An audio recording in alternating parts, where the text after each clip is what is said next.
Interesting because his view on foreign policy differs with the mainstream of the Republican Party. Joining me now is Dr. Jason Johnson, an old friend of Al Jazeera's. Jason, lovely to see you again. Definitely. How important is foreign policy going to be in this election? It's not that important to the Republican Party because it's not an area where they can win. Look, the United States has 8.3% unemployment. That is the issue. But Mitt Romney has to say something about foreign policy, at least to a certain extent, and they're going to try and put that together tonight with Condoleeza Rice and a little bit from Paul Ryan. Well, he's been talking about foreign policy. He's been speaking at the American Legion, a meeting of veterans as well. They're all there at the American Legion. Take a listen to what he had to say.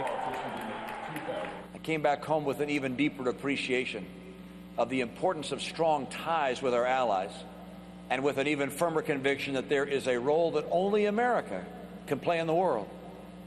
The United Nations is a place where nations can come and talk, but leadership that preserves peace and promotes freedom must come from the United States of America.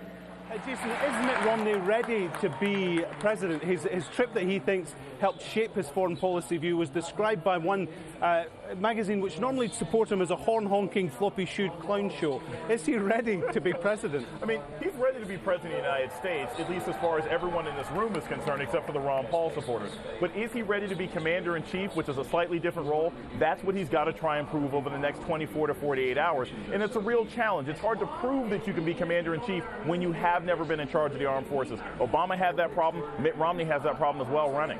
Obama had the problem, but he took in Joe Biden, who was very experienced in foreign affairs. Mitt Romney's selection, Paul Ryan, we'll hear from him later, has no experience in foreign affairs. Exactly. And that's one of the reasons why Mitt Romney has basically broken the cardinal rule of the Republican Party since 2008, which is remember the Bush administration. He literally has to trot out Condoleeza Rice tonight in order to give some backbone to foreign policy for the Republican Party. So it's a really dangerous game he's playing. He's focused entirely on the economy and nothing on foreign policy. Is there echoes of the Bush foreign policy in Mitt Romney, in that he's talking about American strength, American power, rather than Obama's approach, which seems to be more diplomatic, more getting countries to work together to a common goal?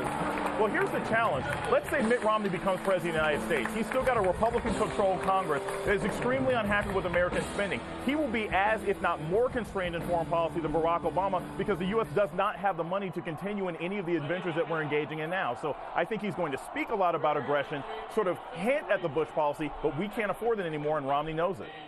Jason, as always, a real pleasure. Thanks very much for joining us live here in Tampa. So the Ron Paul video has finished. People here